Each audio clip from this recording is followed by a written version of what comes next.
Order order news laundry के podcast reporters without orders में आपका स्वागत है।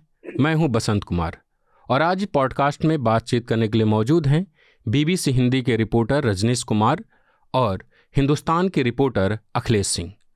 रजनीश जी गुजरात से जुड़े हैं और अखिलेश जी रांची से। आप दोनों का बहुत बहुत स्वागत है न्यूज लॉन्ड्री में। Thank you Basant. थैंक्स। शुक्रिया वसंत। हम रजनीश जी से बात करेंगे गुजरात में जो चुनाव चल रहा है और वो वहीं पे हैं, तो रिपोर्ट वहाँ के चुनाव को कवर कर रहे हैं उस मसले पर। और अखिलेश जी से बात करेंगे कि रांची और झारखंड में जो कुछ चल रहा है, वहाँ के मुख्यमंत्री को समन भेजा जा रहा है, मुख्यमंत्री पेश होने नहीं जा रहे हैं बल्कि रैली कर रहे हैं। इसके अलावा कांग्रेस के विधायकों पर रेड पड़ी थी, उसमें एक गाड़ी ऐसी थी जो बीजेपी के स्टिकर लगी हुई थी, उस पर काफ़ी बवाल हुआ। तो इन तमाम मसलों पर हम इनसे बातचीत करेंगे। शुरुआत हम रजनीश जी से करते हैं और मेरा सवाल जो आपकी खबर की हेडलाइन है वही है कि गुजरात में आम आदमी पार्टी बीजेपी को बेदखल कर बड़ा उलटफेर कर पाएगी। रजनीश जी इसको थोड़ा संक्षेप में बताएं। आपकी रिपोर्ट तो काफ़ी डिटेल में है, थोड़ा संक्षेप में बताएं कि अभी पॉलिटिकल सिनेरियो क्या है, भाजपा कहाँ खड़ी है, आम आदमी पार्टी नई पार्टी है गुजरात में, क्या बदलाव कर रही है, क्या वहाँ पे पॉलिटिकल कुछ पावर इसको हासिल होगा, और कांग्रेस जिसको माना जा रहा है दिल्ली में, हम पत्रकार जो बैठे हुए हैं कि बहुत कुछ दिख नहीं रहा, क्या सच में कांग्रेस वहाँ नहीं दिख रही है? थोड़ा संक्षेप में बताएं। बसंत, बीजेपी के लिए गुजरात बहुत मुश्किल लंबे समय से नहीं रहा है। आप देखिए तो 1995 से बीजेपी यहाँ पर चुनाव हारी नहीं है और 2017 का चुनाव बीजेपी के लिए सबसे मुश्किल चुनाव था। तब पाटीदार आंदोलन का इम्पैक्ट था। उस वक्त भी बीजेपी जो चुनाव जीतने में कामयाब रही थी। मुश्किल से 10-15 सीटों का फासला था और कांग्रेस के हाथ से वो चुनाव निकल चुका था। अभी की जो स्थिति है, इसमें आम लोगों के बीच भी ये बात चल रही है कि कांग्रेस इस चुनाव को लेकर गंभीर नहीं है। आप गांव-गांव में जाएं, इवन कि सौराष्ट्र के कई गांवों में गया तो आम आदमी पार्टी के बारे में लोग जान गए हैं। आम आदमी पार्टी की लोग बात कर रहे हैं, उसके प्रोग्राम की बात कर रहे हैं। हमसे पूछते हैं कि आप दिल्ली से आए हैं? हाँ। तो आप बताएं सर, वहां पे वाकई लोगों को जो इलाज होता है वो फ्री में होता है? बिजली सस्ती मिलती है? क्या वहां पर हर मोहल्ले में क्लिनिक है और दवाइयां मुफ्त में मिलती है? तो ये सारे सवाल वो पूछ रहे हैं और उन सब चीजों से वो कन्विंस हो रहे हैं, क्योंकि यहाँ पर महंगाई बहुत बड़ा मुद्दा है। अगर बीजेपी को कहीं से चोट लगती है तो महंगाई के मुद्दे पर चोट लगेगी।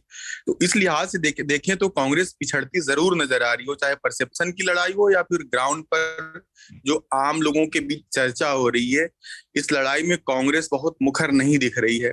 सौराष्ट्र का जो इलाका है, पिछले चुनाव में सबसे ज्यादा फायदा हुआ था। 40 में से 29 सीटें कांग्रेस ने जीती थी। सौराष्ट्र में भी हालत बहुत ठीक नहीं है कांग्रेस की। जिस व्यक्ति को आम आदमी पार्टी ने ईशुदान गढ़वी को मुख्यमंत्री उम्मीदवार बनाया, वो भी सौराष्ट्र के ही हैं, द्वारका के रहने वाले हैं। तो इस लिहाज से देखें तो कांग्रेस वाकई जमीन पर उस तरीके से नहीं दिख रही है। जी जी हाँ, तो इस पे और हम डिटेल से बात करेंगे गुजरात में क्या है, क्योंकि हम वीडियो कुछ ही 10-12 मिनट का हमारा होता है, पॉडकास्ट काफ़ी लंबा चलता है। तो अखिलेश जी, आपसे जानना चाह रहे हैं कि पिछले दिनों काफ़ी राजनीतिक ड्रामा हुआ कि मुख्यमंत्री को पूछताछ के लिए बुलाया गया था खनन मामले में, वो नहीं गए। उन्होंने अपने कार्यालय के बाहर एक बड़ी जनसभा टाइप की और उन्होंने उस पर चैलेंज किया कि पूछताछ क्यों कर रहे हैं, अगर आपके पास एविडेंस है तो गिरफ्तार करो। खुला चैलेंज था। उन्होंने बीजेपी पे ज़्यादा निशाना साधा। क्या चल रहा है? और 2 दिन पहले रेड पड़ी है और कांग्रेस नेता के यहाँ रेड पड़ी है। इससे पहले कांग्रेस के विधायक पैसों के साथ पकड़े गए थे। चल क्या रहा है झारखंड में? तो मैं यही बता रहा था कि 6 मई को पहली बार ईडी ने कार्रवाई की थी। वह मनरेगा घोटाले के मामले में छापे पड़े थे और उस मामले में पूजा सिंघल और उनके जो सहयोगी थे, सीए थे, उनके यहाँ से 19 करोड़ 41 लाख रुपए मिले थे।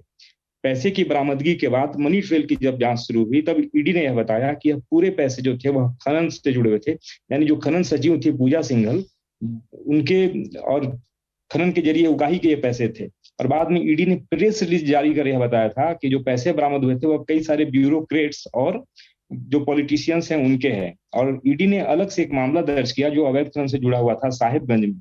सिर्फ एक जिले का मामला था और ईडी ने वहां पर अपनी जांच शुरू की। और बात सबसे पहले इस मामले में जो बरहेट के जो विधायक प्रतिनिधि थे, बरहेट मुख्यमंत्री का विधानसभा क्षेत्र है, तो उनके जो विधायक प्रतिनिधि थे पंकज मिश्रा, उनके यहाँ फिर बाद में ईडी ने छापेमारी की और उनके करीबियों के यहाँ छापेमारी की और उसके बाद कई सारे डॉक्यूमेंट्स बरामद किए थे। बाद में जब दूसरी तरफ से जब छापेमारी हुई उस समय ईडी ने बताया कि जो घोटाला है वह लगभग 1000 करोड़ रुपए का है और ईडी ने इस मामले में पंकज मिश्रा को गिरफ्तार कर लिया। बाद के दिनों में इस मामले में पंकज मिश्रा के बाद प्रेम प्रकाश नाम के एक शख्स की गिरफ्तारी हुई। प्रेम प्रकाश के बारे में यह बताया जाता था कि वह सत्ता में बहुत ही जो झारखंड की जो वर्तमान डिस्पेंस है उसमें वह बहुत क्लोज रहे थे।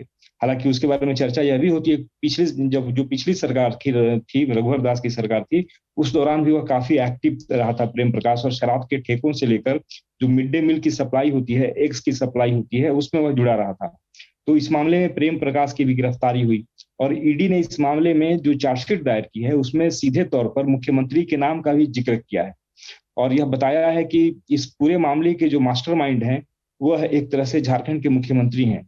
ईडी ने जो बताया, जो प्रोसिक्यूशन कंप्लेन जो इसमें जो दायर हुआ था उसमें यह बताया गया था कि मुख्यमंत्री के एक पुराने सहयोगी हुआ करते थे रवि केजरीवाल, उनका बयान ईडी ने लिया था और रवि केजरीवाल ने अपने बयान में बताया था कि मुख्यमंत्री के आदेश पर पंकज मिश्रा पैसे जमा करते थे, अवैध खनन के पैसे, और उन पैसों को प्रेम प्रकाश को दिया जाता था और प्रेम प्रकाश उन पैसों की जो मनी लॉन्ड्रिंग है वह अमित के जरिए कराते थे, अमित अग्रवाल। बाद में अमित अग्रवाल की भी गिरफ्तारी एक दूसरे मामले में हुई और वह भी फिलहाल रांची के जेल में बंद है। यहाँ एक बात गौर करने वाली है बसंत के धीरे धीरे आप देखेंगे जो मई से अब तक की जो कार्रवाई हुई है तो उसमें मुख्यमंत्री और उनके करीबी जितने लोग हैं लगभग सारे लोगों को ईडी अब तक गिरफ्तार कर चुकी है। उनके जो सलाहकार होते हैं, प्रेस सलाहकार, उन्हें भी नोटिस देकर पूछताछ के लिए बुलाया गया था सितंबर महीने में और उसके बाद 1 नवंबर को मुख्यमंत्री को ही नोटिस किया गया। लेकिन मुख्यमंत्री ने इसमें 3 हफ्ते का वक्त मांगा था और वे चाहते हैं कि उन्हें 3 हफ्ते का वक्त मिले और कई सारे शेड्यूल्स हैं, जैसे झारखंड स्थापना दिवस है जिसमें राष्ट्रपति को आना है, तो ये कई सारे प्रोग्राम्स हैं। उसके अलावा झारखंड में आपकी सरकार नाम का एक कार्यक्रम यहाँ की सरकार चला रही है, सरकार आपके द्वार, तो इन कार्यक्रमों को लेकर मुख्यमंत्री ने वक्त मांगा था। लेकिन ये तो वक्त मांगा गया, दूसरी तरफ ईडी और केंद्रीय एजेंसियों को लेकर लगातार यहाँ के जो सत्ताधारी दल के लोग हैं वह भाजपा और सेंट्रल एजेंसियों पर मुखर भी रहे हैं। और देखेंगे जब आयकर की जब छापेमारी हुई, जब 2 विधायकों के यहाँ पर हुई छापेमारी, तब भी यह कहा गया कि सेंट्रल एजेंसी जो है वह मतलब भाजपा के इशारे पर काम कर रही हैं और दोनों विधायक जो है वह सीएम के करीबी माने जाते हैं। हालांकि वह कांग्रेसी विधायक हैं लेकिन दोनों को मुख्यमंत्री हेमंत सोरेन का काफी करीबी माना जाता है। तो क्या आप ऐसा लगता है कि अगली पूछताछ जब भी होगी हेमंत सोरेन पे गाज गिर सकती है या उनको भी परेशानियों का सामना करना पड़ सकता है?